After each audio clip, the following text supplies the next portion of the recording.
بسم اللہ الرحمن الرحیم۔ حضور نبی کریم صلی اللہ علیہ وسلم نے ایک دن اللہ سے یہ دعا کی، اے اللہ عمر بن خطاب کے وجود سے اسلام کو عزت دے۔ حضور نبی کریم صلی اللہ علیہ وسلم کی دعا ہو اور پھر قبول نہ ہو، چنانچہ ادھر تو یہ دعا ہوئی اور ادھر حضرت عمر رضی اللہ تعالیٰ عنہ نبی کریم صلی اللہ علیہ وسلم کو قتل کر دینے کے ارادہ سے گھر سے نکلے۔ راستے میں آپ کو ایک شخص نے مل کر پوچھا کہ عمر تم کہاں جاتے ہو؟ کہا محمد صلی اللہ علیہ وسلم کو قتل کرنے۔ اس نے کہا بلا اگر تم نے ایسا کیا تو بنی ہاشم سے کس طرح امن میں رہ سکتے ہو، اور پہلے اپنے گھر کی تو خبر لو۔ عمر تمہاری بہن فاطمہ اور تمہاری بہنوئی سعید بن یزید دونوں کے دونوں مسلمان ہو چکے ہیں۔ حضرت عمر رضی اللہ تعالیٰ عنہ اس شخص کی یہ گفتگو سن کر غصے میں تر تر کانپنے لگے اور بولے اچھا تو میں پہلے انہی دونوں کا کام تمام کرتا ہوں۔ یہ کہہ کر آپ اپنے بہن کے گھر آئے اور تھوڑی دیر کھڑے ہو کر اپنی بہن کی آواز کو سنا اور پھر دفاتن گھر کے اندر چلے گئے اور بہن سے کہنے لگے کہ یہ آواز کیسی تھی جو اس وقت میں نے تم دونوں سے سنی۔ اس وقت حضرت عمر کی بہن کے گھر میں ایک شخص بیٹھے ان کی بہن اور بہنوئی کو سورہ طٰہٰ پڑھا رہے تھے۔ انہوں نے جو ہی حضرت عمر کی آہٹ پائی فوراً مکان کی ایک گوشہ میں چھپ گئے۔ حضرت عمر رضی اللہ تعالیٰ عنہ نے غضب کے لہجے میں یہ الفاظ کہیں تو آپ کی بہنوئی سعید کہنے لگے عمر بلا اگر ہم حق پر ہو تو بھی آپ ہمیں برا سمجھیں گے۔ اس پر حضرت عمر کو اور زیادہ غصہ آیا اور آپ نے اپنے بہنوئی کو بڑے زور سے دھکا دیا اور دو چار زور سے کونسے بھی مار دیے۔ آپ کی بہن فاطمہ اپنے شوہر کی یہ کیفیت دیکھ کر بڑی بےتابی سے اٹھی اور بائی کو خاوند سے علیحدہ کیا، مگر حضرت عمر نے انہیں بھی مار کر اپنے دل کا خوب غبار نکالا، یہاں تک کہ ان کا چہرہ لہو لہان ہو گیا۔ جب حضرت عمر ان دونوں سے علیحدہ ہوئے تو بہن سے کہا لاؤ مجھے وہ صحیفہ تو دکھاؤ جسے تم پڑھ رہی تھی۔ فاطمہ نے کہا بائی اسے پاک لوگ چھو سکتے ہیں، پہلے آپ پاک ہو لیں۔ حضرت عمر رضی اللہ تعالیٰ عنہ اٹھے اور بہن کی ہدایت کے مطابق وضو کیا اور وضو کر کے اس صحیفہ کو ہاتھ میں لیا۔ اس میں لکھا تھا طٰہٰ ما انزلنا علیک القرآن لتشقی الا تذکرۃ لمن یخشی۔ آپ ان آیتوں کو پڑھتے پڑھتے اننی انا اللہ لا الہ الا انا فاعبدنی واقم الصلاۃ لذکری تک پہنچے تھے کہ کلام الہی آپ پر اپنا اثر ڈال گیا اور آپ نے اسی وقت بچشم تر فرمایا مجھے فوراً محمد صلی اللہ علیہ وسلم کے پاس لے چلو۔ حضرت عمر کی گفتگو سن کر ان صحابی کو جو آپ کی بہن بہنوئی کو تعلیم دے رہے تھے اطمینان ہوا اور اندر سے نکل کر کہا عمر تمہیں بشارت ہو کہ میں نے جناب رسول کریم صلی اللہ علیہ وسلم کو فرماتے سنا ہے کہ آپ جناب الہی میں یوں دعا کرتے ہیں الہی عمر بن خطاب کی وجود سے اسلام کو عزت دے۔ اس کے بعد حضرت عمر رضی اللہ تعالیٰ عنہ حضور نبی کریم صلی اللہ علیہ وسلم کی حضور حاضر ہونے کو چلے۔ دروازہ پر دیکھتے ہیں کہ حضرت حمزہ اور چند آدمی کھڑے ہیں۔ ان لوگوں نے حضرت عمر کو دیکھا تو ڈر گئے اور حضرت عمر کی وحشت ان پر طاری ہو گئی۔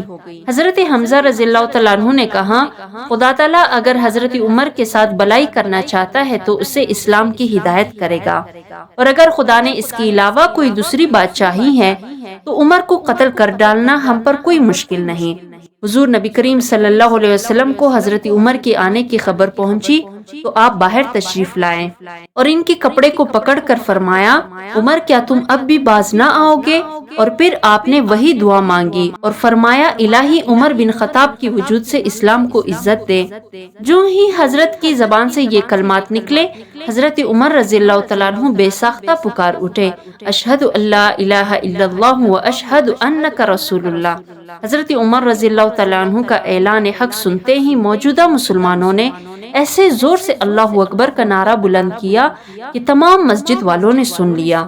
سارے صحابہ کرام کی بہت بڑی شان ہے اور بڑے رتبے کے مالک ہے، مگر حضرت عمر رضی اللہ تعالیٰ عنہ کی یہ ایک امتیازی شان ہے کہ حضور نبی کریم صلی اللہ علیہ وسلم نے حضرت عمر کو اللہ سے مانگ کر لیا ہے، اور ظاہر ہے کہ جو چیز خواہش اور تمنا سے حاصل کی جائے وہ بڑی عزیز اور محبوب ہوتی ہیں۔ پھر جو لوگ حضرت عمر رضی اللہ تعالیٰ عنہ کے خلاف ہوں وہ گویا مرضی مصطفیٰ کے خلاف ہیں۔ حضور نبی کریم صلی اللہ علیہ وسلم پر جب حضرت عمر رضی اللہ تعالیٰ عنہ ایمان لے آئے اور مسلمان ہو گئے تو اسلام کی شوکت کو چار چاند لگ گئے۔ اور کفر کی گرج صف ماتم بجھ گئی۔ مسلمانوں کی تعداد بھی بہت تھوڑی تھی اور مسلمان اپنے فرائض کی ادائیگی علی الاعلان نہ کر سکتے تھے، مگر حضرت عمر رضی اللہ تعالیٰ عنہ کے داخل اسلام ہوتے ہی مسلمانوں میں ایک خاص جذبہ پیدا ہو گیا، اور حضرت عمر نے ایک دن حضور نبی کریم صلی اللہ علیہ وسلم سے عرض کیا، یا رسول اللہ، ہم دین حق پر ہیں اور کفار باطل پر، تو ہم اپنے دین کو کیوں چھپائیں؟ یا رسول اللہ، مجھے اس ذات کی قسم جس نے آپ کو دین برحق کے ساتھ بھیجا ہے، مجھ سے وہ مجلس کبھی باقی نہیں رہ سکتی جس میں کفر کی مدد کے لیے نہ بیٹھا تھا، مگر اب اسلام کے اظہار و امداد کے لیے ضرور بیٹھوں گا۔ اس کے بعد حضرت عمر رضی اللہ تعالیٰ عنہ مسجد نبوی سے باہر نکلے اور خانہ کعبہ کا طواف کیا۔ آپ کعبہ کے ارد گرد گھوم رہے تھے اور کلمہ شریف زور زور سے پڑھ رہے تھے۔ مشرکین مکہ یہ سن کر آپ پر جھپٹ پڑے اور سب نے مل کر حملہ کیا۔ حضرت عمر رضی اللہ تعالیٰ عنہ نے تنہا سب کا مقابلہ کیا اور ان میں سے ایک مشرک کو گرا کر اس کے سینے پر چڑھ کر اپنے دونوں انگلیاں اس کی دونوں آنکھوں میں ڈال دی۔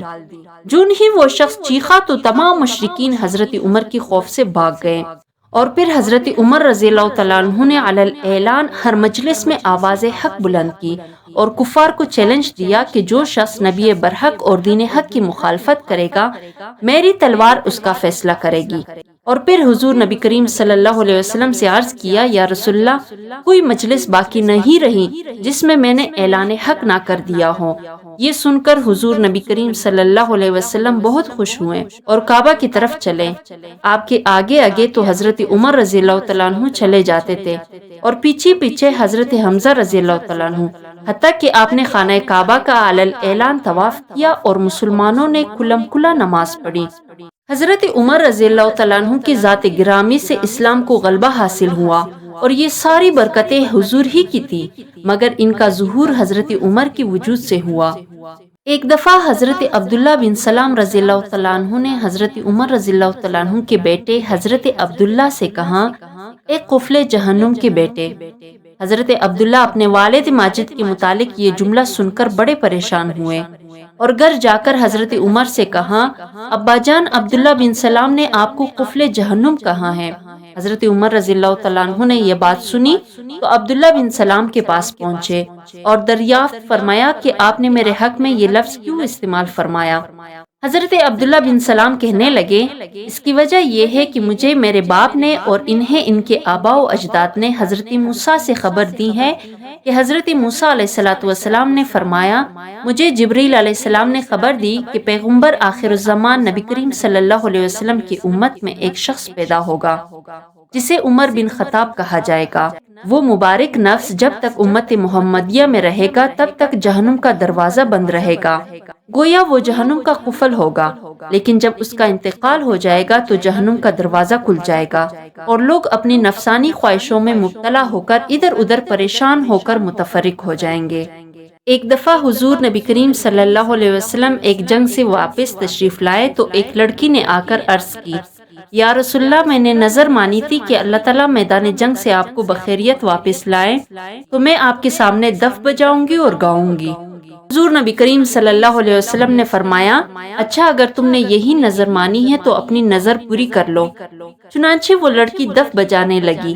اتنے میں حضرت ابوبکر رضی اللہ تعالیٰ عنہ تشریف لائے اور وہ لڑکی دف بدستور بجاتی رہی۔ پھر حضرت علی رضی اللہ تعالیٰ عنہ تشریف لائے تو وہ لڑکی پھر بھی دف بجا رہی تھی۔ پھر حضرت عمر رضی اللہ تعالیٰ عنہ بھی تشریف لے آئے تو اس لڑکی نے فوراً دف کو رانوں کے نیچے چھپا لیا اور خود اس دف کے اوپر بیٹھ گئی۔ حضور نبی کریم صلی اللہ علیہ وسلم یہ بات دیکھ کر فرمانے لگے، عمر، شیطان تجھ سے بہت ڈرتا ہے۔ یہ لڑکی میرے سامنے تو دف بجاتی رہی مگر تجھے دیکھ کر اس نے دف کو چھپا لیا۔ یہ تھی حضرت عمر رضی اللہ تعالیٰ عنہ کا دبدبہ کہ شیطان بھی آپ سے ڈرتا تھا